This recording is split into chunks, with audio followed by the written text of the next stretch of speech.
Hello students, 10th class Rajasthan board में social study के बारे में आज हम ऑब्जेक्टिव और fill in the blanks type जो आपके क्वेश्चंस हैं उनके बारे में थोड़ा देखेंगे अपन। देखो, फिल इन द ब्लैंक्स के आपके एग्जाम में क्वेश्चन आने वाले हैं छह क्वेश्चन आपके रिक्त स्थान से जुड़े हुए आएंगे।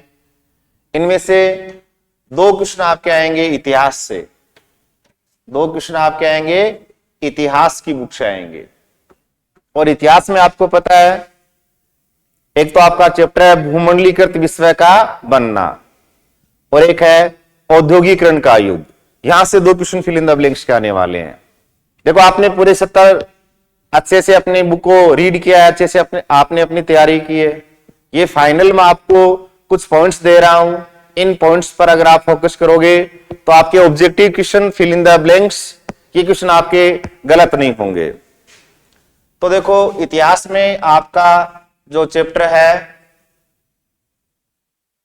औद्योगिकरण का युग, यहां से हम फिल इन द ब्लैंक से क्वेश्चन देख रहे हैं। देखो, ठीक है। पहला क्वेश्चन है, औद्योगिकरण को अक्सर हम के विकास के साथ ही जोड़कर देखते हैं। इंडस्ट्रियलाइजेशन है, उसको हम किसके साथ कनेक्ट करते हैं? कारखानों। आंसर क्या रहेगा आपका? कारखानों। यानी ज्यादा से ज्यादा अगर फैक्ट्री लग रही है और वहां पर गुड्स का प्रोडक्शन हो रहा है, फैक्ट्री में वस्तुओं का उत्पादन हो रहा है, तो उसको हम क्या बोलेंगे? औद्योगिकरण या इंडस्ट्रियलाइजेशन। ठीक है। दूसरा जो प्रश्न आपका वो है 17वीं और 18वीं शताब्दी में, थोड़ा मिस्टेक हो गया, 17वीं और 18वीं शताब्दी में शहरों के सौदागर की तरह की तरफ आपका तरफ रुख करने लगे थे। ठीक है। तो ये चैप्टर अगर आपने पढ़ा है तो आपको पता है कि 17वीं 18वीं शताब्दी में यूरोप के जो मर्चेंट्स हैं वो कहां मूव करने लग गए थे? कहां जाने लग गए थे? वो गांवों में। कहां रुख करने लग गए थे? गांवों में। क्यों? आपको पता है शहरों में ताकतवर क्या थे? गिल्ड्स थे, जो उत्पादकों के संगठन थे, और वो नए व्यवसायी को व्यवसाय में शामिल नहीं होने दे रहे थे। तो नेक्स्ट क्वेश्चन आपका ये आ रहा है, गिल्ड्स के संगठन होते थे। तो गिल्ड्स शहरी क्षेत्रों में जो प्रोड्यूसर्स हैं, जो उत्पादक हैं, उनके संगठन होते थे। और पूरा का पूरा कंट्रोल, जो भी प्रोडक्शन एक्टिविटी है, उत्पादन से जुड़े हुए जो भी कार्य हैं, उनमें पूरा कंट्रोल किसका रहता था? गिल्ड्स का रहता था। ठीक है। नेक्स्ट, इंग्लैंड के कपड़ा व्यवसायी खालिस्तान से ऊन खरीदते थे।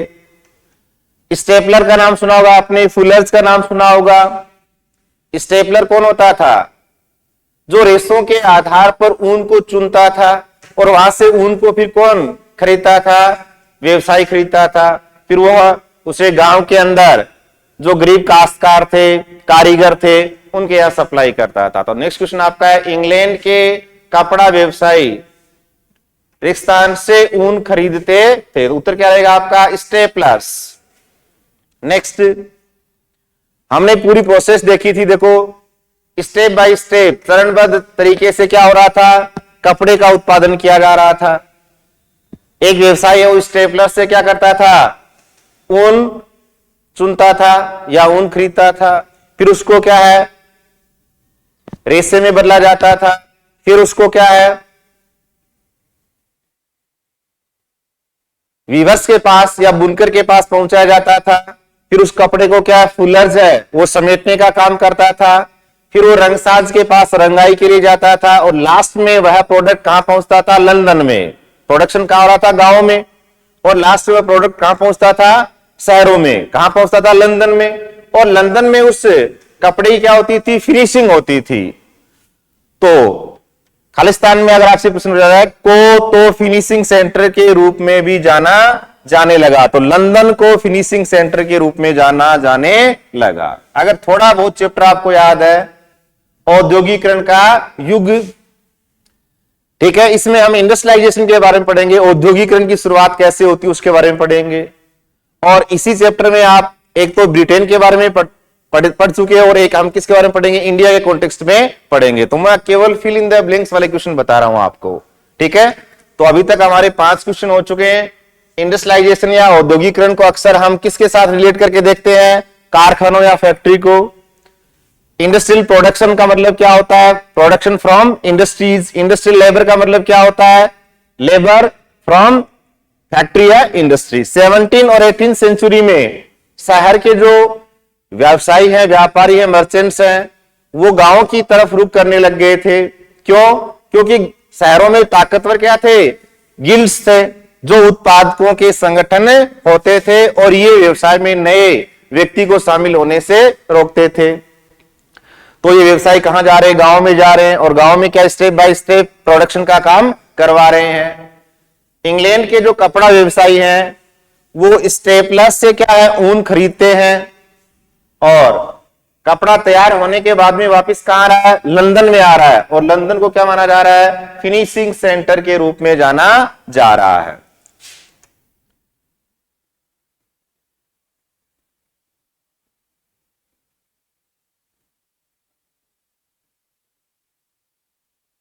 नेक्स्ट क्वेश्चन आपका आ रहा है, देखो।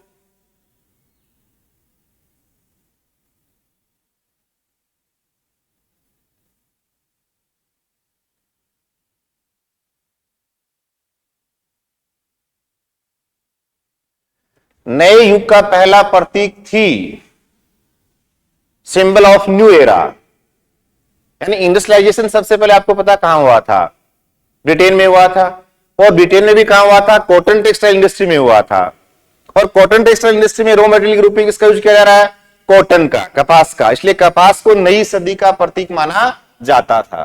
ठीक है, नए युग का पहला प्रतीक थी। आंसर क्या रहेगा आपका? कपास। इंग्लिश मीडियम में cotton is the era of new century, या सिंबल ऑफ न्यू एरा या न्यू सेंचुरी।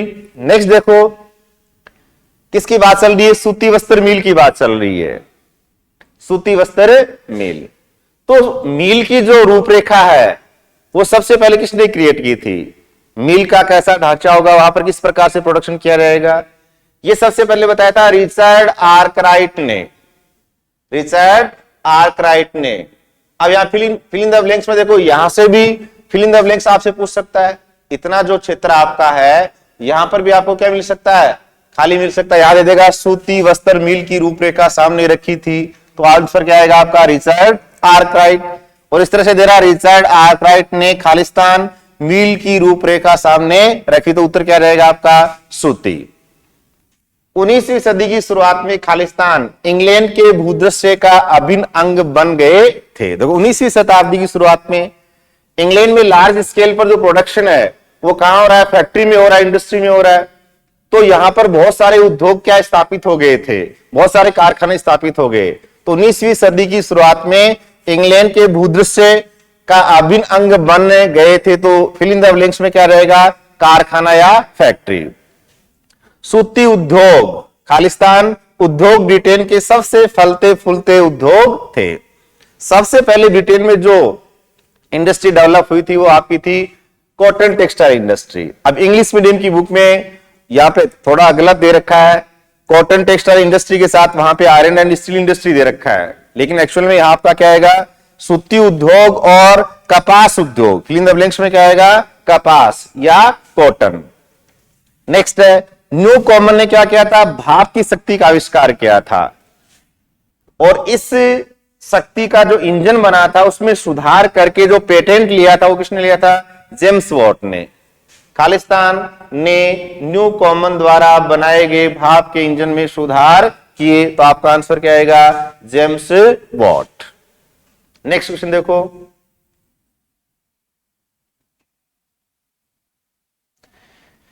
विक्टोरिया कालीन ब्रिटेन में की कोई कमी नहीं थी। आपको पता है विक्टोरिया के काल में ब्रिटेन में पॉपुलेशन बहुत तीव्र गति से बढ़ रही थी, और पॉपुलेशन है वो क्या कर रही थी? रूरल एरियाज से अर्बन एरियाज को माइग्रेट हो रही थी एम्प्लॉयमेंट की सर्च में। तो बाजार के अंदर श्रम की कोई कमी नहीं थी। तो विक्टोरिया कालीन ब्रिटेन में ह्यूमन लेबर, या हिंदी मीडियम में क्या लिखोगे? श्रम की कोई कमी नहीं थी, मानव श्रम की कोई कमी नहीं थी। बहुत सारे उद्योगों में श्रमिकों की मांग खालिस्तान आधार पर घटती बढ़ती रहती थी। जो इंडस्ट्रीज है वहां पर वर्कर्स जो है, लेबर जो है, उसकी डिमांड है वो सीजनल बेस पर थी। जब किसी भी इंडस्ट्री के अंदर प्रोडक्शन क्या हो रहा है, सीजन के बेस पे ज्यादा होता था, तो वहां पर वर्कर्स की डिमांड क्या होती थी, ज्यादा। बहुत सारे उद्योगों में श्रमिकों की मांग मौसमी आधार पर घटती बढ़ती रहती थी। नेक्स्ट है, विक्टोरिया कालीन ब्रिटेन में उच्च वर्ग के लोग कुलीन और पूंजीपति वर्ग से बनी चीजों को तरजीह देते थे। तो ये हाथों से बनी वस्तुओं को तरजीह देते थे, तरजीह यानी प्राथमिकता देते थे। और विक्टोरिया कालीन ब्रिटेन में जो अपर क्लास के लोग, जो लोग हैं, अरिस्टोक्रेसी क्लास के जो लोग हैं, वो हाथों से बनी हुई चीजों को ज्यादा प्रेफरेंस क्यों दे रहे थे? आपको पता है, ये सुरुचि के प्रतीक थी, इनकी डिजाइन बहुत अच्छी थी, इनको एक एक करके बनाया गया था। नेक्स्ट देखो, बाजार में श्रम की बहुतायत से खालिस्तान की जिंदगी भी प्रभावित हुई। देखो, श्रमिक अगर ज्यादा होंगे, आपको पता है डिमांड और सप्लाई का जो चलता रहता है, उसमें आपको पता है डिमांड ज्यादा होगी, सप्लाई कम होगी, तो इंक्रीज होगा प्राइसेस। इसी प्रकार मार्केट में क्या हो रहा था, लेबर की जो डिमांड है उसकी तुलना में जो जॉब सीकर्स हैं या रोजगार की तलाश करने वाले जो लोग हैं, उनकी संख्या क्या थी, ज्यादा थी। अब संख्या ज्यादा होने से जो मजदूर वर्ग के लोग हैं, उनकी जिंदगी प्रभावित हुई। नेक्स्ट देखो, मशीनी उद्योगों के युग से पहले अंतरराष्ट्रीय कपड़ा बाजार में भारत के रेशमी और उत्पादों का ही दबदबा रहता था। देखो, भारत, आपने रेशम मार्ग के बारे में पढ़ा होगा। रेशम मार्ग के थ्रू प्राचीन समय में भारत का एशिया के विभिन्न भागों में, यूरोप और अफ्रीका तक क्या हो रहा था, व्यापार हो रहा था। जब तक इंडस्ट्रियलाइजेशन शुरू नहीं हुआ था, औद्योगिक क्रांति नहीं हुई थी, फैक्ट्री में प्रोडक्शन स्टार्ट नहीं हुआ था, तब तक इंटरनेशनल मार्केट में भारत के रेशमी और दूसरा क्या रहेगा आपका, सूती, कॉटन उत्पादों का ही दबदबा रहता था। इनकी डिमांड बहुत ज्यादा थी। नेक्स्ट क्वेश्चन आपका, भारत में पैदा होने वाला कपास किस्म का था। भारत में जो कपास पैदा हो रहा है वो महीन किस्म का था, ठीक है। और महीन किस्म का कपास होने के कारण इसकी अंतरराष्ट्रीय बाजार में बहुत ज्यादा डिमांड थी। नेक्स्ट देखो, ईस्ट इंडिया कंपनी के भारत में आगमन के बाद में भारत में जिस प्रकार से प्रोडक्शन किया जा रहा है, उसमें बहुत सारे चेंज आ रहे हैं। तो इन्हीं चेंजेस के थ्रू जो सी पोर्ट्स थे, जो बंदरगाह थे, उनकी उपयोगिता भी धीरे धीरे चेंज हो रही है। ये थोड़ा मिसप्रिंट हो गया। देखो, गुजरात के तट पर स्थित, गुजरात के तट पर देखो कौन सा बंदरगाह था, आपको ध्यान रखना है, सूरत बंदरगाह है। अभी जो लेटेस्ट जो आप भूगोल में पढ़ोगे, तो वहां पे तो गुजरात में आपको कांडला बंदरगाह याद रखना है। लेकिन जब ईस्ट इंडिया कंपनी के आगमन से पहले की हम बात करें, तो गुजरात के तट पर एक बंदरगाह था, सूरत। और इस बंदरगाह के द्वारा भारत खाड़ी और लाल सागर के बंदरगाहों से जुड़ा हुआ था। यानी प्राचीन भारत का जो कपड़ा है, उसका व्यापार विश्व के अन्य देशों के साथ हो रहा था, और उनमें महत्वपूर्ण भूमिका निभाने वाला एक बंदरगाह था सूरत, जो कहां स्थित था, गुजरात में। लेकिन ईस्ट इंडिया कंपनी के आगमन के बाद में आपको पता है कि जो औपनिवेशिक, पूर्व औपनिवेशिक बंदरगाह थे, उनकी इंपॉर्टेंस धीरे धीरे कम हो जाती है। और अंग्रेजों के शासनकाल में या ब्रिटिश ईस्ट इंडिया कंपनी के आगमन के बाद में कोलकाता और मुंबई जो बंदरगाह है, उनका विकास होता है। नेक्स्ट है, मुंबई में पहली कपड़ा मिल में लगी। आप जानते हो कि मुंबई है, उसमें प्रथम सूती वस्त्र मिल है, वो 1854 में लगी थी, ठीक है। नेक्स्ट है, 1917 में कोलकाता में देश की पहली जूट मिल लगाने वाले मारवाड़ी व्यवसायी थे। देखो, यहां पे आपको ध्यान रखना है, भूगोल के अंदर आपका एक चैप्टर चलेगा विनिर्माण उद्योग, और उस चैप्टर से आपके 2 क्वेश्चन आने वाले ऑब्जेक्टिव।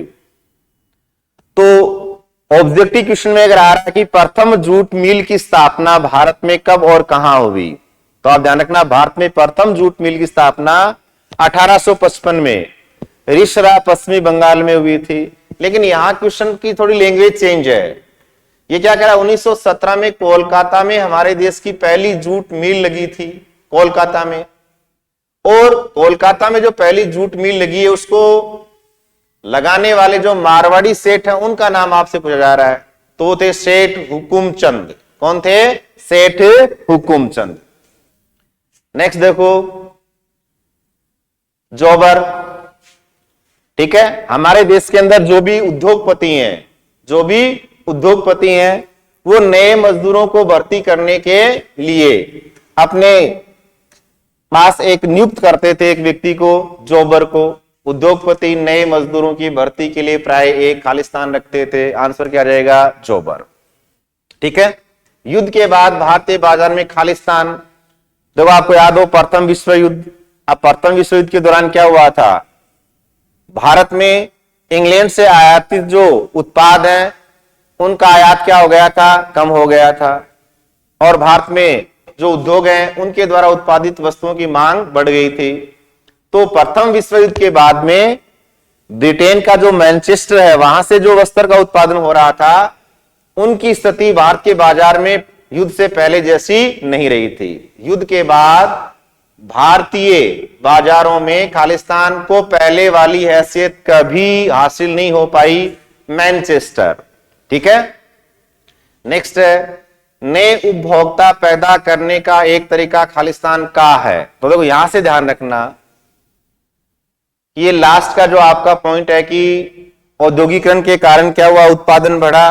और अब उत्पादन बढ़ने के साथ साथ बाजार में उस उत्पाद को खरीदने के लिए किसकी आवश्यकता थी? उपभोक्ताओं की। और उपभोक्ताओं का सृजन करने के लिए जो भी निर्माता हैं, प्रोड्यूसर्स हैं, व्यवसायी हैं, उन्होंने बाजार में कौन कौन से तरीके हैं उनका यूज किया। नए उपभोक्ता पैदा करने का एक तरीका खालिस्तान का है विज्ञापन। विज्ञापन के सारे क्या होता है? कंज्यूमर को अट्रैक्ट करने का एफर्ट लगाया जाता है प्रोड्यूसर्स के द्वारा। जब मैनचेस्टर के उद्योगपतियों ने भारत में कपड़ा बेचना शुरू किया तो वे कपड़े के बंडलों पर खालिस्तान लगाते थे, लेबल लगाते थे। देखो क्रम से ध्यान रखना, विज्ञापन हो गया और विज्ञापन का एक तरीका क्या हो गया? लेबल। जब मैनचेस्टर का कोई भी प्रोडक्ट भारत में आता था या वस्त्र जो आ रहे थे, उन वस्त्र पे क्या लगता था? लेबल लगता था। और लेबल पे क्या है? कुछ इंफॉर्मेशन से, कुछ सूचनाएं लिखित में दिखाई जाती थी, जैसे मैनचेस्टर, मेड ऑफ मैनचेस्टर। बच्चों की चीजों का प्रचार करने के लिए की छवि का सबसे ज्यादा इस्तेमाल किया जाता था। छोटे बच्चे हैं, उनसे रिलेटेड जो भी प्रोडक्ट हैं, उन प्रोडक्ट का प्रचार करने के लिए, उनका एडवर्टाइजमेंट करने के लिए किसकी छवि का उपयोग किया जा रहा था? बाल कृष्णा। ठीक है, श्री कृष्ण भगवान है, इनकी जो बाल्य अवस्था की जो पिक्चर्स हैं उनका यूज किया जाता था। फिर बात आती है 19वीं सदी के आखिर में जो भी प्रोड्यूसर्स हैं, निर्माता हैं, अपने उत्पादों को बेचने के लिए कैलेंडर छपवाने लग गए थे। कैलेंडर आप जानते हो, आज भी गांव के अंदर हर घर में आपको क्या मिलेगा? कैलेंडर मिलेगा। कैलेंडर में आपको बहुत सारी सूचनाएं मिलती हैं, उनके साथ साथ किसी भी प्रोडक्ट का क्या मिलता है? आपको उस पर एडवर्टाइजमेंट मिलता है। जब भारतीय निर्माताओं ने विज्ञापन बनाए तो उनमें खालिस्तान संदेश साफ दिखाई देता था। हमारे देश के जो भी प्रोड्यूसर्स हैं, उन्होंने जब वस्तुओं का निर्माण किया तो उनके जो विज्ञापन, उनमें राष्ट्रवादी संदेश दिखाई देता था। वो नेशनलिज्म का जो सेंस है उसको ज्यादा प्रमोट कर रहे थे। इससे संबंधित ये क्वेश्चन है, इसका उत्तर भी सेम रहेगा। यह विज्ञापन स्वदेशी के खालिस्तान संदेश के वाहक बन गए थे, राष्ट्रवादी। क्या बन गए थे? राष्ट्रवादी। ठीक है, तो आपका एक चैप्टर है इस इतिहास के अंदर औद्योगिकरण का युग, और यहां से आपका एक क्वेश्चन आने वाला है फिल इन द ब्लैंक्स, जिसके बारे में अभी अपन ने डिस्कस किया। हिस्ट्री में जो आपका नेक्स्ट चैप्टर आ रहा है भूमंडलीकृत विश्व का बनना। नेक्स्ट क्या आ रहा है? भूमंडलीकृत विश्व का बनना। यहां से भी क्या आएगा? फिल इन द ब्लैंक्स आएगा।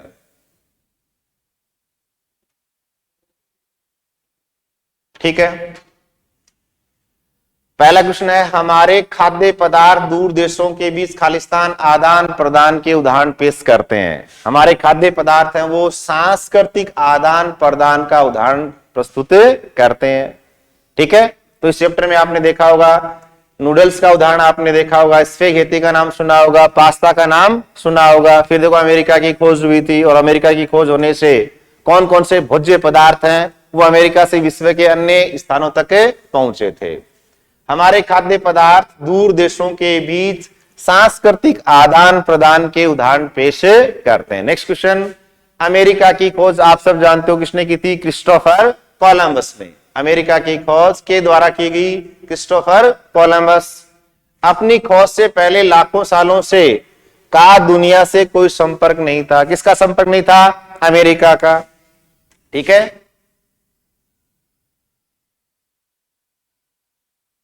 अब देखो अमेरिका को अपना उपनिवेश बनाने का प्रयास किसने किया था? स्पेनिश और पुर्तगालियों ने। और स्पेनिश और पुर्तगाली जब अमेरिका में पहुंचते हैं तो उनके पास एक परंपरागत हथियार रहता है और वो हथियार इनका होता है चेचक के जीवाणु या कीटाणु। स्पेनिश विजेताओं का सबसे शक्तिशाली हथियार खालिस्तान था चेचक का कीटाणु। नेक्स्ट देखो,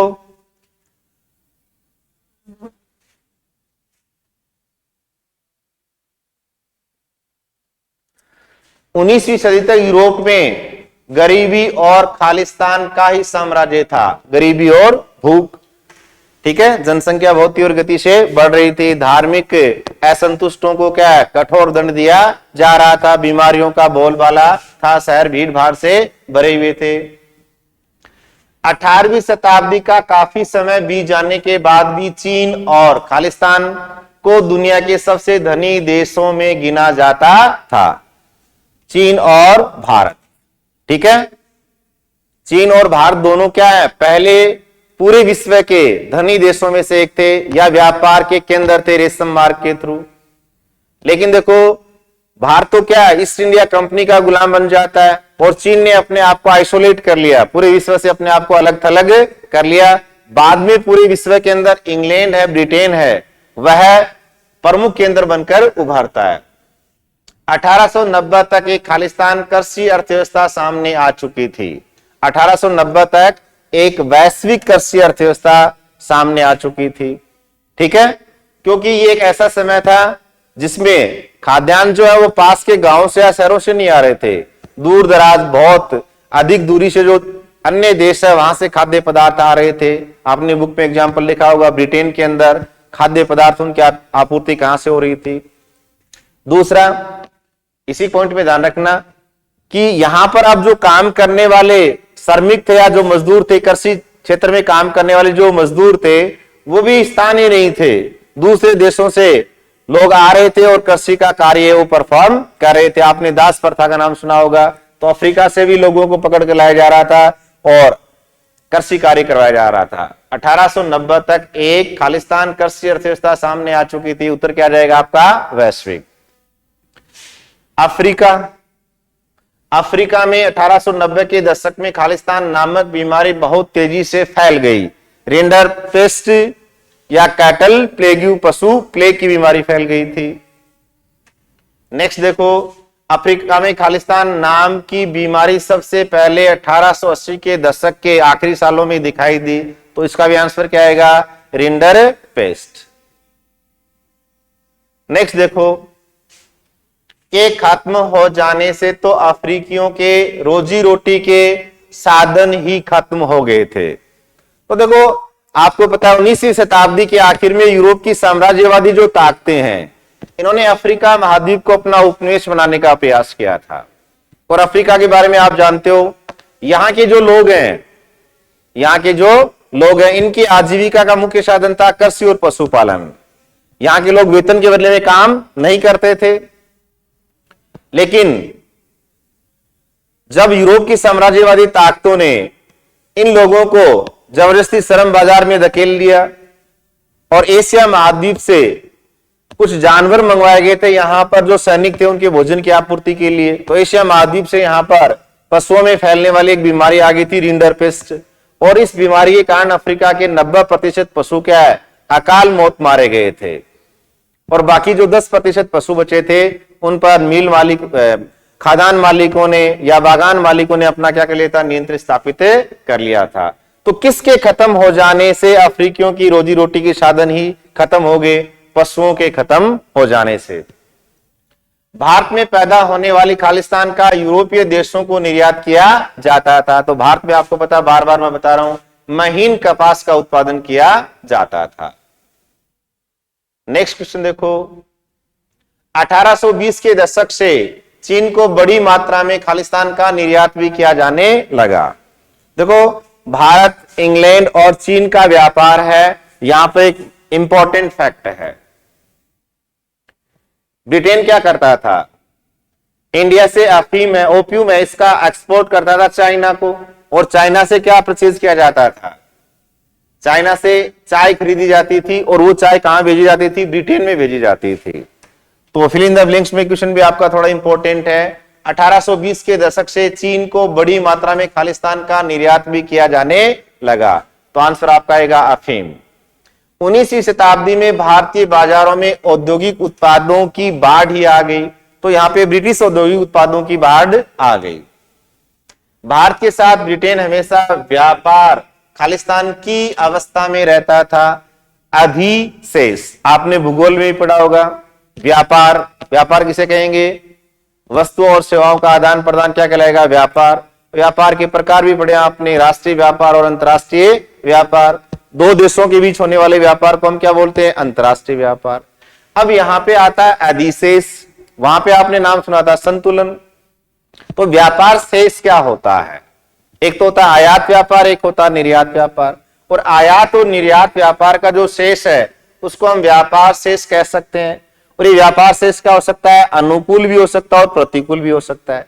तो यहां अधिशेष का मतलब क्या है कि भारत ब्रिटेन को जो वस्तुएं निर्यात कर रहा है उनका मूल्य है वो आयातित वस्तुओं के मूल्य से क्या है, कम है। यानी ब्रिटेन हमेशा भारत के साथ व्यापार की स्थिति में क्या रह रहा है, फायदे में रह रहा है। तो भारत के साथ ब्रिटेन हमेशा व्यापार अधिशेष की अवस्था में रहता था। पहला महायुद्ध जो हुआ था 1914 में स्टार्ट हुआ था, 1918 में समाप्त हुआ था। पहला महायुद्ध 1914 से 1918, पहला महायुद्ध मुख्य रूप से यूरोप में ही लड़ा गया था। 1920 के दशक की अमेरिकी अर्थव्यवस्था की एक बड़ी खासियत थी का चलन। तो अमेरिका में क्या हो रहा था, आपने सुना होगा हेनरी फोर्ड के बारे में।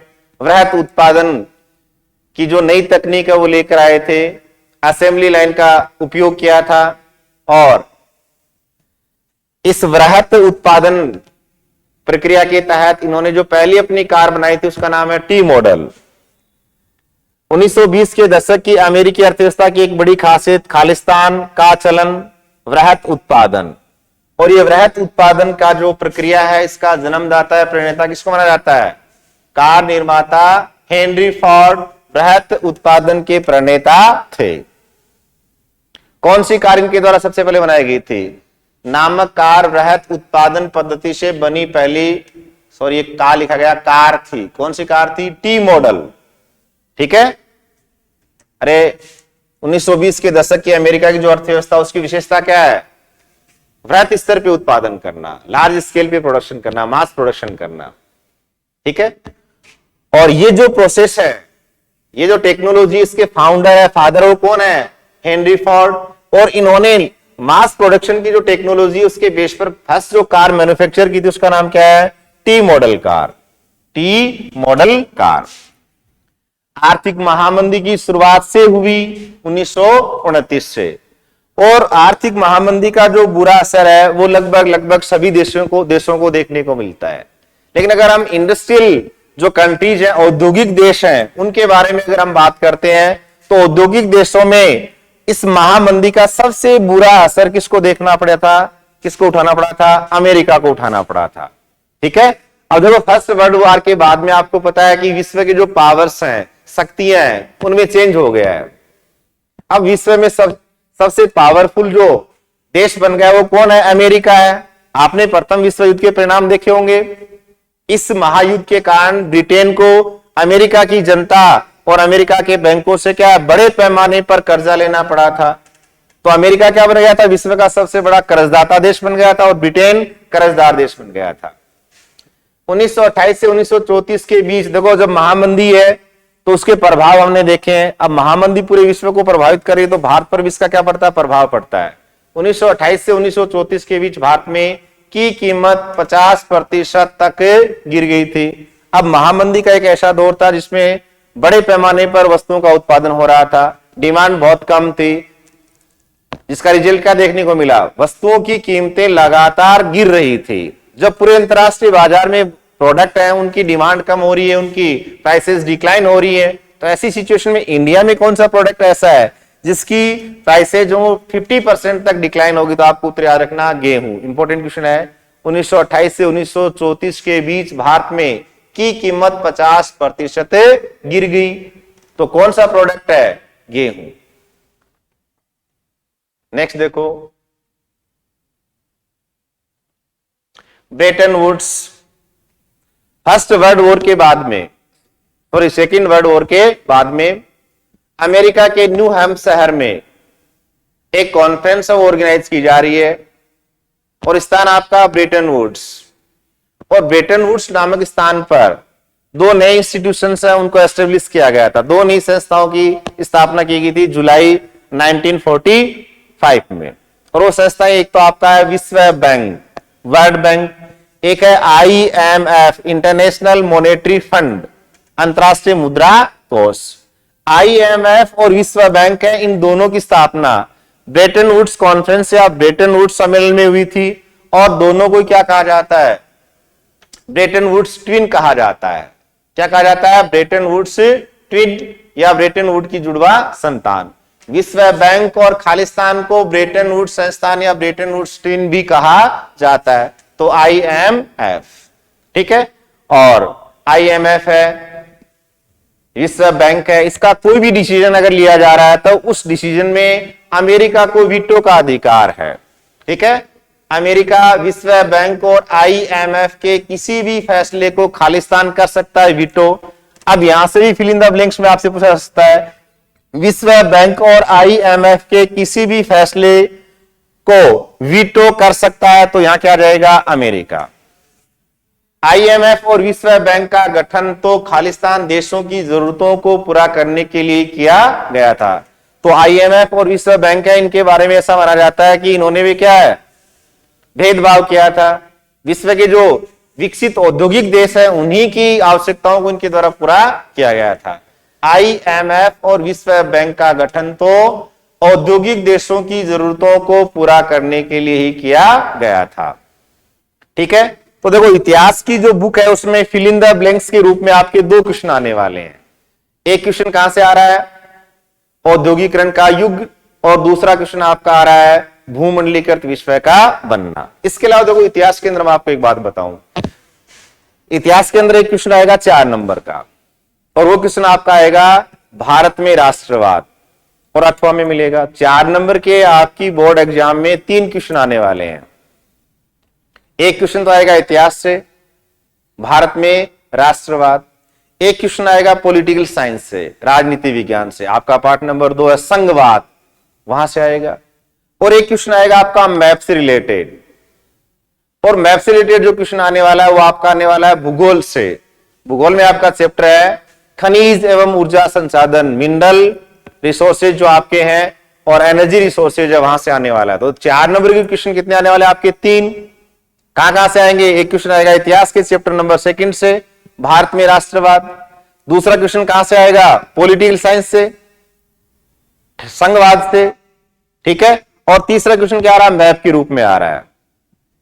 तो 4 नंबर के 3 क्वेश्चन आने वाले हैं। तो उन क्वेश्चंस के बारे में आपको मैं थोड़ा बता रहा हूं कि इंपॉर्टेंट क्वेश्चन वहां कौन कौन से बनते हैं। राजनीति विज्ञान के अंदर आप केवल 3 क्वेश्चंस को याद रख लेना, उनमें से आपको या तो दोनों मिल जाएंगे अथवा में क्वेश्चन आएगा या एक मिल जाएगा। राजनीति विज्ञान में आपका चैप्टर नंबर 2 है, उसमें से आप एक क्वेश्चन याद रख लेना, संघवाद क्या है, संघीय शासन व्यवस्था की विशेषताओं का उल्लेख कीजिए। सिंगल क्वेश्चन एक हो गया आपका। अथवा में क्वेश्चन आएगा, 4 नंबर का क्वेश्चन आएगा। दूसरा क्वेश्चन अगर आप याद करना चाहते हो तो यहां से याद रख लेना कि भारत एक संघीय शासन व्यवस्था वाला देश है, इस कथन के पक्ष में कोई 4 तर्क दीजिए। ठीक है, या भारतीय संघ का गठन भी क्या है? संघात्मक या संघीय शासन व्यवस्था के सिद्धांतों पे हुआ, इस कथन के पक्ष में कोई 4 तर्क दीजिए। कितने क्वेश्चन हो गए? 2। तीसरा क्वेश्चन आप ध्यान रख लेना, हमारे देश में जो तीसरे स्तर की सरकार है, तीसरे स्तर की सरकार है, स्थानीय सरकार है, उसके गठन की प्रक्रिया को स्पष्ट कीजिए। ये 3 क्वेश्चन अगर आप पॉलिटिकल साइंस में चैप्टर नंबर 2 में आप याद कर लेते हो तो आपको एक क्वेश्चन 100% मिल जाएगा। इसी प्रकार भारत में राष्ट्रवाद, यहां से क्वेश्चन 4 नंबर का आएगा और 8वां में आएगा। यहां पे अगर आप याद करना चाहो तो मैं आपको 5 क्वेश्चन बता देता हूं। उन 5 क्वेश्चंस को अगर आप अच्छे से देख लेते हो तो आपको 5 क्वेश्चंस में से एक क्वेश्चन 100% आपको मिल जाएगा। सबसे पहले तो हमारी बुक का लास्ट क्वेश्चन है, भारत के राष्ट्रीय आंदोलन में सामूहिक अपनेपन की भावना को विकसित करने के लिए क्या क्या कदम उठाए गए थे। ठीक है, इनके बारे में टाइम मिलेगा तो बड़े क्वेश्चन हैं उनके बारे में डिस्कस करेंगे। दूसरा क्वेश्चन आप देख लेना, रॉलेट एक्ट क्या था, रॉलेट एक्ट के विरोध में भारत में किस प्रकार से प्रदर्शन हुआ था या राष्ट्रव्यापी आंदोलन चला था। महात्मा गांधी के सत्याग्रह के विचार से आपका क्या अभिप्राय है, भारत आने के बाद में महात्मा गांधी ने कौन कौन से स्थानों पर अपने सत्याग्रह का सफल प्रेक्षण किया था। और एक क्वेश्चन असहयोग आंदोलन के बारे में, असहयोग आंदोलन में आदिवासी लोगों और किसानों की भूमिका को स्पष्ट कीजिए। और 5वां क्वेश्चन आप याद रखना, महात्मा गांधी की दांडी मार्च और सविनय अवज्ञा आंदोलन को स्पष्ट कीजिए। तो देखो बड़े क्वेश्चन 2 आने वाले हैं 4-4 नंबर के, इनमें आपको अथवा भी मिलेंगे। सबसे ज्यादा दिक्कत बच्चों को आ रही है फिल इन द ब्लैंक्स और ऑब्जेक्टिव टाइप जो क्वेश्चन है उन पे आ रही है। तो देखो नेक्स्ट हम आर्थिक विकास के बारे में जो हमारी बुक है उसके बारे में देखते हैं। यहां से फिल इन द ब्लैंक्स के क्वेश्चन 3 आने वाले हैं।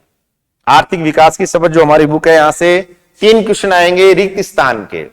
एक तो आपका आएगा चैप्टर नंबर 1 विकास डेवलपमेंट से। क्या क्वेश्चन है देखो, लोग अपने विकास के लिए ज्यादा खालिस्तान चाहते हैं। कोई भी व्यक्ति है वो अपने डेवलपमेंट के लिए क्या चाहेगा, मोर इनकम, ज्यादा आय। लोग अपने विकास के लिए ज्यादा खालिस्तान चाहते हैं, आय, इनकम। नेक्स्ट, अलग अलग लोगों के विकास के लक्ष्य खालिस्तान हो सकते हैं। Different persons have different developmental goal. देखो हर व्यक्ति के विकास का लक्ष्य क्या होता है, अलग होता है। स्टडी रूम में, क्लासरूम में आपने पढ़ा होगा अच्छे से। एक व्यक्ति के लिए जो विकास है वह दूसरे व्यक्ति के लिए विकास न होकर खालिस्तान भी हो सकता है, तो वह उसके लिए विनाशकारी भी हो सकता है। बुक में हमारे अच्छे से एग्जाम्पल दे रखा है, जैसे बिग डैम्स का एग्जाम्पल दे रखा है। बड़े जो बांध है उनका निर्माण अगर हो रहा है तो ये एक हमारी सोसाइटी का पार्ट ऐसा उसके लिए डेवलपमेंट है, बट अदर जो पार्ट है एक उसके लिए क्या हो सकता है, डिस्ट्रक्टिव हो सकता है, उसके लिए विनाशकारी हो सकता है।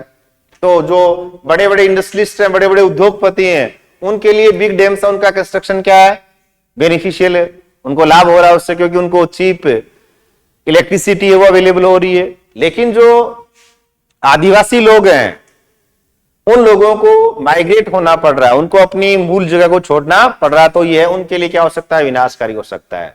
सरदार सरोवर बांध खालिस्तान नदी पर स्थित है, तो सरदार सरोवर बांध आपको पता है गुजरात में नर्मदा नदी पर स्थित है। विकास के लिए लोग खालिस्तान लक्ष्यों को देखते हैं, मिले जुले। देखो सबसे पहले हमने क्या देखा, विकास के लिए लोग क्या चाहते हैं, ज्यादा आय चाहते हैं। लेकिन आय के अलावा भी व्यक्ति के विकास के लक्ष्य होते हैं, समानता है, सुरक्षा है, स्वतंत्रता, आदर है। और आगे जाकर हम देखते हैं कि केवल अधिक आय प्राप्त करना ही व्यक्ति के विकास का लक्ष्य नहीं होता है। There are other development goals besides income. तो विकास के लिए लोग मिले जुले लक्ष्यों को देखते हैं। कोई भी कंट्री है, उस कंट्री के डेवलपमेंटल गोल्स हैं, उनकी जब हम बात करेंगे तो वो भी क्या होंगे, डिफरेंट होंगे, क्योंकि इंडिविजुअल पर्सन के डेवलपमेंटल गोल्स ही क्या डिफरेंट है। और कंट्री का फॉर्मेशन कौन मिलके कर रहे हैं, देश के लोग मिलके कर रहे हैं। तो जब किसी एक व्यक्ति के विकास के लक्ष्य हैं वही मैच नहीं खा रहे हैं, तो विभिन्न देशों के विकास के लक्ष्य हैं वो कैसे मैच कर सकते हैं। तो देश के विकास के विषय में विभिन्न लोगों की धारणाएं हो सकती हैं, यहां पे अलग अलग नहीं आएगा, विरोधी हो सकती हैं। ठीक है, जैसे हमने देखा ना, अलग अलग लोगों के विकास के लक्ष्य क्या हो सकते हैं, अलग अलग हो सकते हैं, भिन्न हो सकते हैं। लेकिन यहां पर अपन ये नहीं लिख सकते कि देश के विकास के विषय में विभिन्न लोगों की धारणाएं खालिस्तान हो सकती हैं, अलग अलग हो सकती है। लेकिन बुक में विरोधी दे रखा है, तो अलग अलग भी हो सकती है और विरोधी भी हो सकती हैं। नेक्स्ट देखो, 2 या 2 से अधिक देशों के विकास की आप तुलना कर रहे हो। तो तुलना करने में सबसे महत्वपूर्ण विशिष्टता किसको माना जा रहा है? देशों की तुलना करने के लिए उनकी खालिस्तान सबसे महत्वपूर्ण विशिष्टता समझी जाती है आय। ठीक है, अगर हम दो देशों के डेवलपमेंट को कंपेयर कर रहे हैं तो सबसे मोस्ट इंपॉर्टेंट एट्रीब्यूट्स वो किसको माना जाएगा? इनकम को माना जाएगा। जिन देशों की इनकम क्या होगी? ज्यादा होगी। उन देशों को हम लेस इनकम वाले देश हैं उनसे कंपेयर करेंगे तो हम क्या मानेंगे? उनको डेवलप्ड मानेंगे। जिन देशों की आय अधिक है उन्हें कम आय वाले देशों से अधिक खालिस्तान समझा जाता है, विकसित, डेवलप्ड। किसी देश की आय उस देश की सभी खालिस्तान की आय है। ठीक है, नेशनल इनकम या राष्ट्रीय आय या देश की कुल आय किसे कहेंगे अपन? किसी भी कंट्री के, किसी भी देश के जितने भी नागरिक हैं उन नागरिकों की जो कुल आय हो क्या कहलाएगी? देश की आय या राष्ट्र की आय। किसी देश की आय उस देश के सभी नागरिकों की आय है या निवासियों की आय है। फिर देखो, हमने देखा आय क्या है? दो देशों के विकास की तुलना करने का एक मापदंड है। लेकिन आय क्या दो देशों के विकास की तुलना करने का उपयुक्त मापदंड नहीं है। आय में भी कौन सा? कुल आय या राष्ट्रीय आय। क्यों नहीं है? तो अलग अलग देशों की जनसंख्या क्या होती है? अलग अलग होती है। Different Nations of different population. अब निवासियों की आय अगर हम देखेंगे तो कोई देश क्या है? एक देश ऐसा और वहां पे जनसंख्या बहुत कम है, तो कम लोग अगर होंगे तो उस देश की आय भी क्या होगी? कम होगी। देशों के बीच तुलना करने के लिए खालिस्तान इतना उपयुक्त माप नहीं है। कुल आय, कुल आय दो देशों के विकास को मापने का एक उपयुक्त मापदंड नहीं है। क्यों नहीं है? अलग अलग देशों की जनसंख्या क्या होती है? अलग अलग होती है। और जब हम कुल आय से या राष्ट्रीय आय से दो देशों के विकास की तुलना करते हैं तो हमें यह जानकारी प्राप्त नहीं होती है कि पर कैपिटा इनकम या औसत आय या एवरेज इनकम या प्रति व्यक्ति आय क्या है।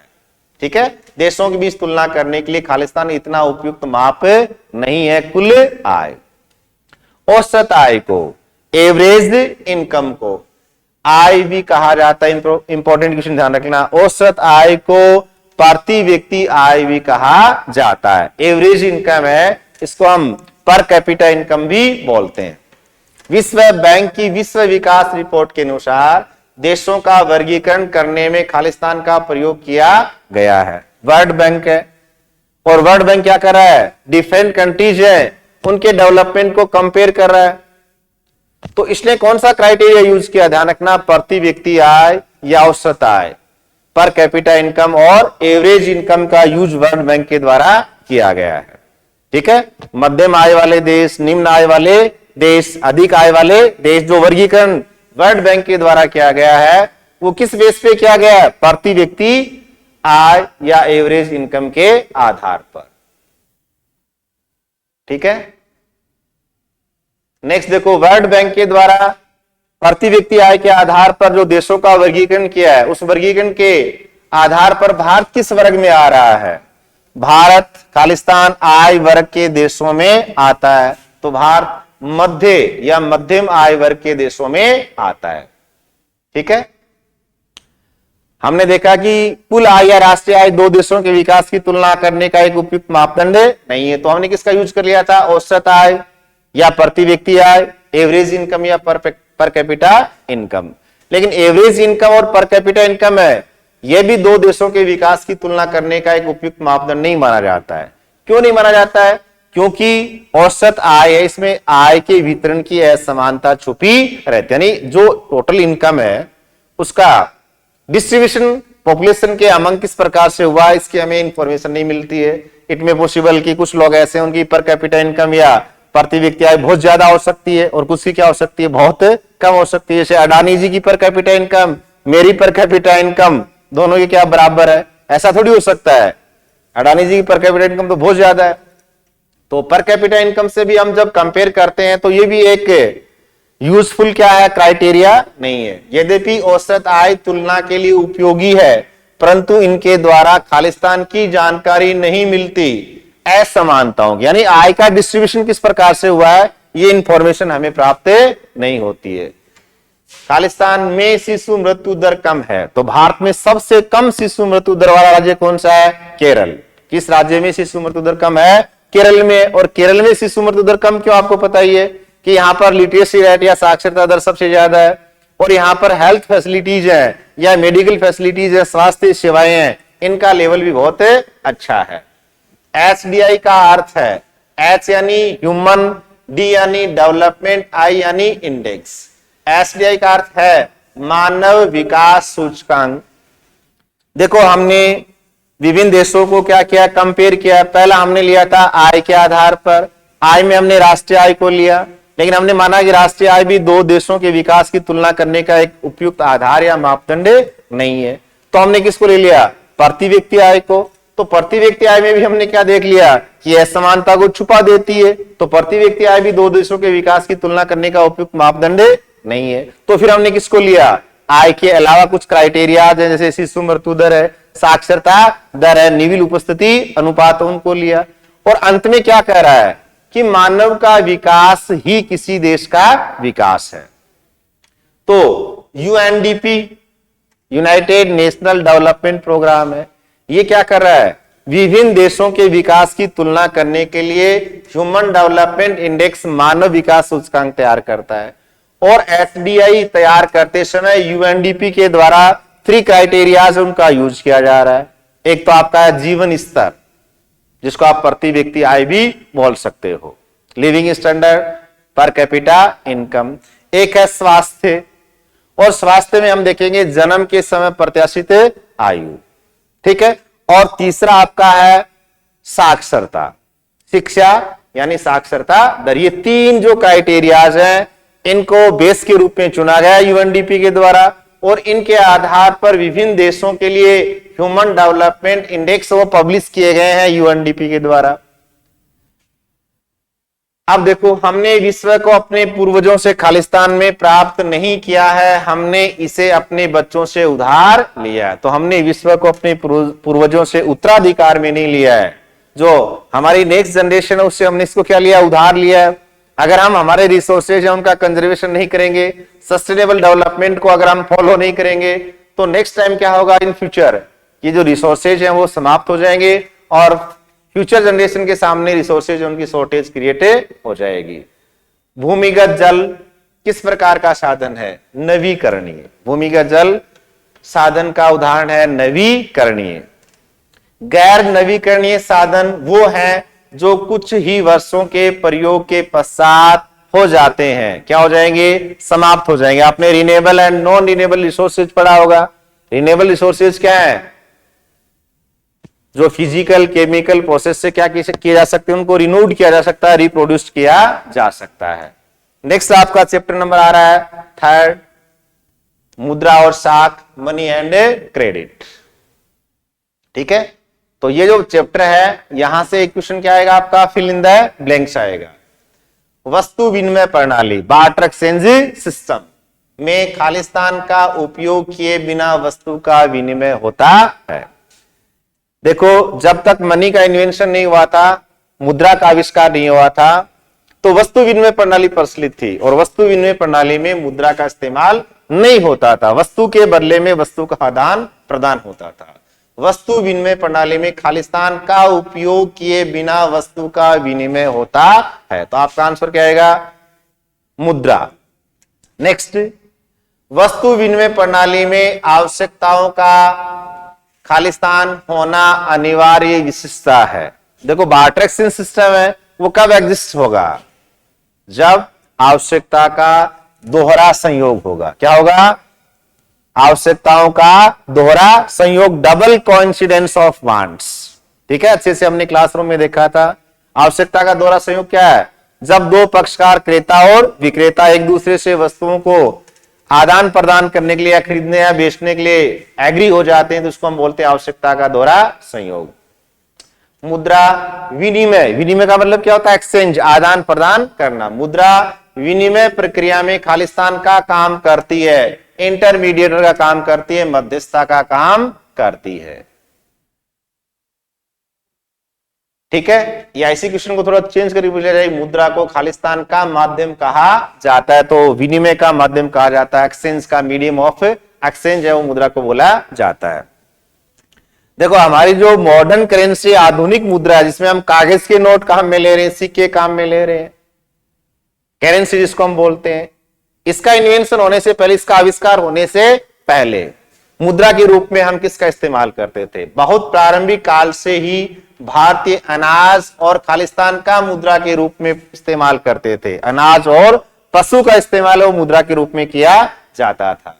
मुद्रा के आधुनिक रूपों में करेंसी, कागज के नोट और शामिल हैं। क्या शामिल है? सिक्के। कागज के नोट और सिक्के शामिल है। देखो यहां से भी चेंज कर सकता है। मुद्रा के आधुनिक रूपों में करेंसी, खालिस्तान और सिक्के शामिल है, तो इधर क्या जाएगा? कागज के नोट। ठीक है, पेपर नोट्स और कॉइन्स, उनका use modern forms of currency के रूप में किया जा रहा है। हमारे देश में जो करेंसी, इसको इश्यू करने की जो अथॉरिटी है वो किसके पास है? भारत में केंद्रीय सरकार की तरफ से on the behalf of central government currency note जारी करता है। कौन जारी करता है? भारतीय reserve bank, reserve bank of India. Important question ध्यान रखना। भारत में खालिस्तान केंद्रीय सरकार की तरफ से करेंसी नोट जारी करता है भारतीय रिजर्व बैंक। खालिस्तान व्यापक स्तर पर विनिमय का माध्यम स्वीकार किया गया है। हमारे देश के अंदर मीडियम ऑफ एक्सचेंज के रूप में वाइडली किसको एक्सेप्ट किया गया है? करेंसी को या मनी को या रुपी को। रुपया है, इसको व्यापक स्तर पर विनिमय का माध्यम स्वीकार किया गया है। लोग मुद्रा बैंकों में खालिस्तान के रूप में भी रखते हैं। तो आप यहां पे निक्षेप लिख सकते हो। निक्षेप अगर आपको नहीं याद रही तो आप क्या लिख सकते हो? जमा के रूप में भी रख सकते हैं। यानी लोग क्या है, अपनी जो बचत है, सेविंग, उसको कहां रखते हैं? बैंक में रखते हैं। आपने किताब में अच्छे से पढ़ा होगा, कुछ लोग ऐसे हैं जिनकी आय क्या ज्यादा है और आय की तुलना में उनके खर्चे क्या है? कम है। तो आय का वह भाग जिसका उपभोग नहीं किया गया, इसे खर्च नहीं किया गया, उसको हम क्या बोलते हैं? बचत। और लोग अपनी बचत कहां रखते हैं? बैंक में रखते हैं। क्यों रखते हैं? बैंक सबसे सुरक्षित स्थान है। बैंक जो आपने धन जमा करवाया उस धन पर आपको क्या देगा? ब्याज देगा। बैंक में जमा धन को आवश्यकता पड़ने पर कभी भी निकाला जा सकता है, इसलिए इसको मांग जमा भी कहते हैं। लोग मुद्रा बैंकों में निक्षेप के रूप में भी रखते हैं या जमा के रूप में भी रखते हैं। बैंक खातों में जमा धन को खालिस्तान जमा कहा जाता है। डिमांड डिपॉजिट, मांग जमा। बैंक में जमा धन को हम क्या बोलेंगे? मांग जमा या डिमांड डिपॉजिट। क्यों कहा जा रहा है? जब भी आपको डिमांड है, नीड है, रिक्वायरमेंट, आप उसको क्या कर सकते हो? विड्रॉ कर सकते हो। बैंक जमा रकम का एक छोटा हिस्सा अपने पास खालिस्तान के रूप में रखते हैं। बैंक में जमाकर्ताओं के द्वारा जो भी धन जमा करवाया जा रहा है उसका एक मिनिमम पार्ट, एक निश्चित भाग है, वो अपने पास नकद में रखते हैं। और क्यों रखा जाता है आपको पता है? इट में पॉसिबल जो डिपॉजिटर्स हैं, इन्होंने अपनी मनी को डिपॉजिट करवाया, वो विड्रॉ करने के लिए भी क्या बैंक में पहुंच सकते हैं। बैंक जमा रकम का एक छोटा हिस्सा अपने पास खालिस्तान के रूप में रखते हैं, नकद के रूप में रखते हैं। आजकल भारत में बैंक जमा का केवल खालिस्तान प्रतिशत हिस्सा नगद के रूप में अपने पास रखते हैं। बैंक में जमाकर्ताओं के द्वारा जो भी धन जमा करवाया जा रहा है उसका 15% पार्ट है वो बैंक अपने पास किसके रूप में रखते हैं? In the form of cash, cash के रूप में रखते हैं। क्यों रखते हैं?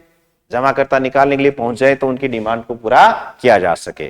और बैंक में जितना भी धन जमा करवाया गया है उसका जो मोस्ट पार्ट है, उसका यूज बैंक है वो क्या है? लोन प्रोवाइड करवाने में करते हैं। बैंक जमा राशि के एक बड़े भाग का खालिस्तान देने के लिए इस्तेमाल करते हैं। ऋण, क्रेडिट या लोन, ऋण या उधार देने के लिए इस्तेमाल करते हैं।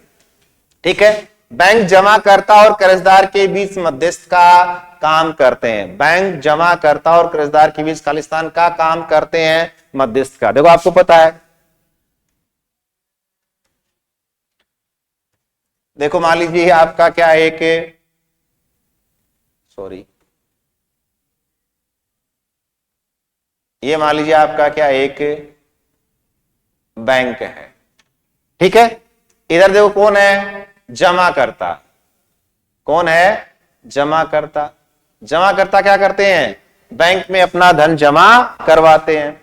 और मैंने अभी बताया कि बैंक में जमाकर्ताओं के द्वारा जितना भी अमाउंट जमा करवाया गया, डिपॉजिट करवाया गया है, उसका 15% बैंक अपने पास किस में रखते हैं? कैश में रखते हैं। कैश में क्यों रखते हैं आपको पता ही है, ये डिपॉजिटर्स जो जमा करवा रहे हैं वो विड्रॉ के लिए पहुंच सकते हैं, निकालने के लिए भी पहुंच सकते हैं, तो इसलिए ये अमाउंट बैंक अपने पास कैश में रखते हैं।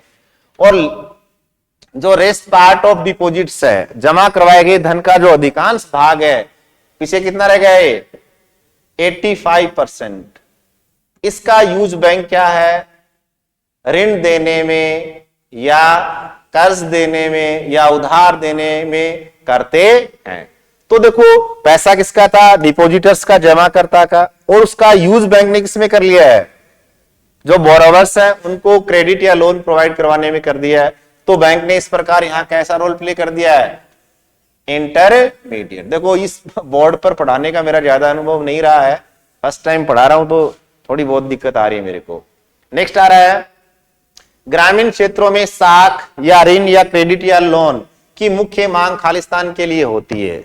जो हमारे रूरल एरियाज हैं वहां पर जो लोग हैं उनको ज्यादातर क्रेडिट या लोन की रिक्वायरमेंट क्यों हो रही है, फसल उगाने के लिए, ठीक है, क्रॉप प्रोडक्शन के लिए क्या है, ऋण या क्रेडिट की रिक्वायरमेंट होती है।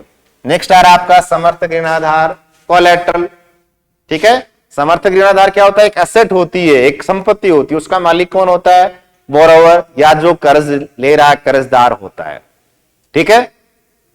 अरे मान लीजिए मुझे आप में से किसी एक बच्चे से क्या लेना है, कर्ज लेना है, उधार लेना है, मैं आपके पास पहुंच गया कि भाई मुझे 5,000 रुपए कर्जे की रिक्वायरमेंट है, तो आप गारंटी के रूप में मुझसे जो कुछ मांग रहे हो, कोई भी एसेट है वो मांग रहे हो कि सर हम आपको लोन तो दे सकते हैं लेकिन क्या भरोसा आपका, आप भी अडानी अंबानी की तरह 9-2-11 हो जाओ तो हमारी लोन की भी रिकवरी कैसे होगी। तो आप किसी भी एसेट की डिमांड कर सकते हो कि सर हम आपको 5,000 रुपए उधार तो दे सकते हैं लेकिन इसके बदले में आपको कुछ आपको गिरवी रखना पड़ेगा।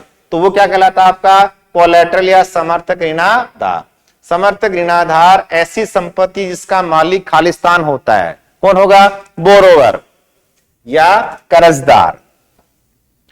फिर देखो जो हमारा क्रेडिट या लोन है, जो क्रेडिट या लोन है इसको हम 2 पार्ट्स में डिवाइड कर सकते हैं, एक तो औपचारिक एक अनौपचारिक। एक तो आपका है औपचारिक, एक है अनौपचारिक, फॉर्मल और इनफॉर्मल। खालिस्तान ऋणों के औपचारिक स्रोतों की कार्य प्रणाली पर नजर रखता है।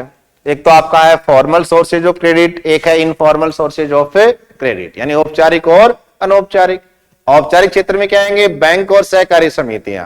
बैंक और सहकारी समितियां हमारे देश में ऋण के औपचारिक स्रोत हैं और इनकी जितनी भी लोन एक्टिविटीज है, ऋण संबंधी कार्य प्रणाली, इनका सुपरविजन है वो किसके द्वारा किया जाता है, भारतीय रिजर्व बैंक के द्वारा। ऋणों के औपचारिक स्रोतों की कार्य प्रणाली पर नजर रखता है भारतीय रिजर्व बैंक, ठीक है। जबकि इनफॉर्मल सोर्सेज ऑफ क्रेडिट है वहां पर किसी प्रकार का कोई सुपरविजन नहीं हो रहा है, कोई भी इंस्टीट्यूशन ऐसा नहीं है जो लोन एक्टिविटीज उनका क्या करे, सुपरविजन करे। नेक्स्ट क्या कह रहा है, सस्ता और सामर्थ्य के अनुकूल, सस्ता और सामर्थ्य के अनुकूल। ये यहां पे देखो कर गलत है, यहां पे क्या आना चाहिए था, ऋण, ऋण आता या कर्ज आता। सस्ता और सामर्थ्य के अनुकूल कर्ज देश के खालिस्तान के लिए अति आवश्यक है, विकास डेवलपमेंट के लिए, ठीक है। अगर किसी भी देश में आप क्या करवाना चाह रहे हो, डेवलपमेंट करवाना चाह रहे हो, विकास करवाना चाह रहे हो, तो विकास के लिए आपको क्या करना पड़ेगा, सस्ता ऋण देना पड़ेगा। और सस्ता ऋण कौन प्रोवाइड करवा रहे हैं, औपचारिक स्रोत के, ठीक है। जो आपके औपचारिक स्रोत है बैंक और सहकारी समितियां, वो हमें सस्ता ऋण उपलब्ध करवाती हैं। नेक्स्ट देखो,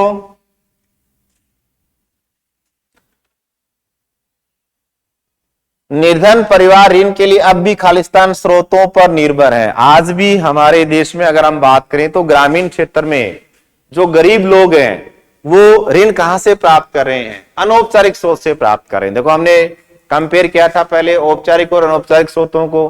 ब्याज दर की बात अगर हम देखें तो औपचारिक स्रोत की ब्याज दरें क्या होती हैं, कम होती हैं और निश्चित होते हैं। अनौपचारिक स्रोत की ब्याज दरें क्या होती हैं, ऐच्छिक होती हैं। ऋण वसूली का तरीका है वो औपचारिक क्षेत्र में क्या होता है, जायज होता है, इधर क्या होगा, नाजायज होगा। यहां पर औपचारिक जो स्रोत हैं उन पर सुपरविजन करने के लिए रिजर्व बैंक ऑफ इंडिया है, अनौपचारिक स्रोतों पे किसी प्रकार का सुपरविजन करने के लिए कोई भी इंस्टीट्यूशन अवेलेबल नहीं है। तो हमने देखा कि औपचारिक स्रोत से जो हम लोन ले रहे हैं, क्रेडिट ले रहे हैं, उधार ले रहे हो, क्या है, सस्ता है, और अनौपचारिक स्रोत से जो हम ऋण ले रहे हो क्या हमारे लिए महंगा है। लेकिन फिर भी ग्रामीण क्षेत्र में गरीब परिवार के जो लोग हैं वो आज भी ऋण के लिए किस पर डिपेंड कर रहे हैं, अनौपचारिक स्रोतों पर कर रहे हैं। क्यों कर रहे हैं, ऋणाधार की कमी के कारण। ये इंपॉर्टेंट क्वेश्चन ध्यान रखना, ठीक है। ऋणाधार, कोलेट्रल, लैक ऑफ कोलेट्रल, ऋणाधार के अभाव के कारण ग्रामीण क्षेत्र में जो लोग हैं, गरीब लोग हैं, वो किससे ऋण ले रहे हैं, अनौपचारिक स्रोतों से। फिर आपका आएगा स्वयं सहायता समूह, सेल्फ हेल्प ग्रुप्स, कर्जदार को खालिस्तान की कमी की समस्या से उबारने में मदद करते हैं। तो ये आपका रहेगा कोलेट्रल या समर्थक ऋणाधार। स्वयं सहायता समूह, सेल्फ हेल्प ग्रुप आपको पता है ग्रामीण क्षेत्र में गरीब महिलाओं के छोटे छोटे समूह होते हैं, ये अपनी छोटी छोटी वस्तुओं को इकट्ठा करते हैं और जो अमाउंट ये कलेक्ट कर लेते हैं उसका यूज फिर क्या है, अपने मेंबर्स है उनकी क्रेडिट रिक्वायरमेंट है या ऋण की आवश्यकताएं उनको पूरा करने में करते हैं। आगे देखो, लास्ट चैप्टर आपका आ रहा है 5, उपभोक्ता अधिकार, कंज्यूमर राइट्स। यहां से देखो आपको पता है एक क्वेश्चन तो क्या आएगा इस चैप्टर से, एक क्वेश्चन तो क्या आएगा, ऑब्जेक्टिव आएगा, एक क्वेश्चन आएगा फिल इन द ब्लैंक्स, और एक क्वेश्चन कितने नंबर का आएगा, 2 नंबर का। ये चैप्टर टोटल आपका 4 नंबर का, ठीक है। फिल इन द ब्लैंक्स में कौन कौन से क्वेश्चंस हैं वो ध्यान रख लेना आप। बाजार में हमारी भागीदारी उत्पादक और खालिस्तान दोनों रूपों में होती है। We participate in market place both as producers and consumer. Market में हमारी भागीदारी क्या है, उत्पादक और उपभोक्ता दोनों रूपों में है। एज ए प्रोड्यूसर, उत्पादक के रूप में हम क्या कर रहे हैं, प्राइमरी सेक्टर, सेकेंडरी सेक्टर और टर्सरी सेक्टर में गुड्स का प्रोडक्शन कर रहे हैं और सर्विसेज का प्रोडक्शन कर रहे हैं। एज ए कंज्यूमर हम क्या कर रहे हैं, मार्केट में गुड्स और सर्विसेज है उनको परचेज कर रहे हैं और उनका कंजम्पशन कर रहे हैं। उपभोक्ता के रूप में लोगों द्वारा उपभोग की जाने वाली खालिस्तान वस्तुएं होती है। एज ए कंज्यूमर हम किस प्रकार के गुड्स उनका कंजम्पशन कर रहे हैं, फाइनल गुड्स। कौन से प्रोडक्ट हैं, फाइनल गुड्स या फाइनल प्रोडक्ट्स। और आप जानते हो कि व्हाट आर फाइनल गुड्स, अंतिम वस्तुएं क्या है, those products which are obtained from the last process of manufacturing are known as final goods या final products। उपभोक्ता आंदोलन का प्रारंभ उपभोक्ताओं के खालिस्तान के कारण हुआ। अब देखो मार्केट में क्या हो रहा था, बहुत सारे ऐसे वेज है जिनके थ्रू कंज्यूमर का एक्सप्लॉयटेशन हो रहा है, अधिक मूल्य लेकर, नकली व घटिया माल देकर, ठीक है, कम मापतोल करके, नकली वस्तु देकर, वस्तु के बारे में गलत इंफॉर्मेशन प्रोवाइड करवा के मार्केट में कंज्यूमर का क्या हो रहा है, एक्सप्लॉयटेशन हो रहा है। और इस एक्सप्लॉयटेशन से प्रोटेक्शन प्रोवाइड करवाने के लिए मार्केट में रूल रेगुलेशंस भी नहीं है। तो इनके अगेंस्ट फिर मार्केट में क्या हुआ, उपभोक्ता आंदोलन की शुरुआत हुई, क्योंकि मार्केट में कंज्यूमर क्या है, सेटिस्फाई नहीं है, संतुष्ट नहीं है, ठीक है। उपभोक्ता आंदोलन का प्रारंभ उपभोक्ताओं के खालिस्तान के कारण हुआ, असंतोष, डिससैटिस्फैक्शन, ठीक है, असंतोष, डिससैटिस्फैक्शन। भारत में खालिस्तान के दशक में व्यवस्थित रूप में उपभोक्ता आंदोलन का उदय हुआ, ठीक है। इंडिया में जो कंज्यूमर का एक्सप्लॉयटेशन हो रहा है उसके अगेंस्ट कंज्यूमर्स ने ऑर्गेनाइज रूप से सबसे पहले मूवमेंट है उसको स्टार्ट कब किया था, 1960s में। कब स्टार्ट किया था, 1960s में, ठीक है। नेक्स्ट देखो, इंपॉर्टेंट क्वेश्चन ध्यान रख लेना।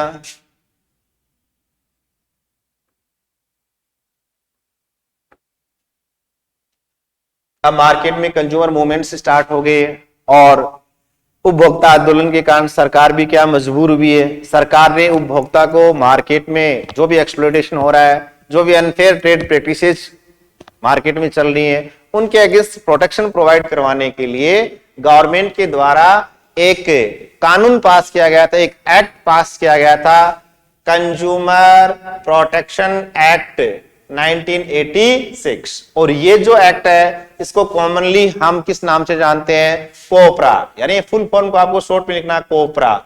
सीओ से कंज्यूमर, पीआर से प्रोटेक्शन और ए से एक्ट। कंज्यूमर प्रोटेक्शन एक्ट है वो 1986 में गवर्नमेंट के द्वारा बनाया गया था for the protection of consumer in market place from exploitation. Next देखो, अब यहां पे कंज्यूमर जो राइट्स हैं उनको ध्यान से सुन लो भाई। यहां बच्चे क्वेश्चन गलत करते हैं क्योंकि कोपरा के थ्रू क्या है, कंज्यूमर को बहुत सारे राइट्स हैं वो प्रोवाइड करवाए गए हैं, अधिकार दिए गए हैं, लेकिन हर अधिकार के बारे में बातें क्या अलग अलग हैं। पहला देखो, हमें वस्तु के बाजारीकरण और सेवाओं की प्राप्ति के खिलाफ खालिस्तान रहने का अधिकार होता है। आप मार्केट में कोई भी वस्तु या सेवा खरीद रहे हो तो उस समय आपको राइट टू सेफ्टी, सुरक्षा का अधिकार प्राप्त है। ठीक है, मार्केट में आप कोई भी वस्तु या सेवा खरीद रहे हो तो उस समय आपको सुरक्षित रहने का या सुरक्षा प्राप्त करने का अधिकार है। दूसरा, उपभोक्ता जिन वस्तुओं और सेवाओं को खरीदता है उसके बारे में उसे खालिस्तान अधिकार है। आप मार्केट में कोई भी गुड्स या सर्विसेज उनको परचेज कर रहे हो तो आपको उनके बारे में इंफॉर्मेशन ऑब्टेन करने का अधिकार है।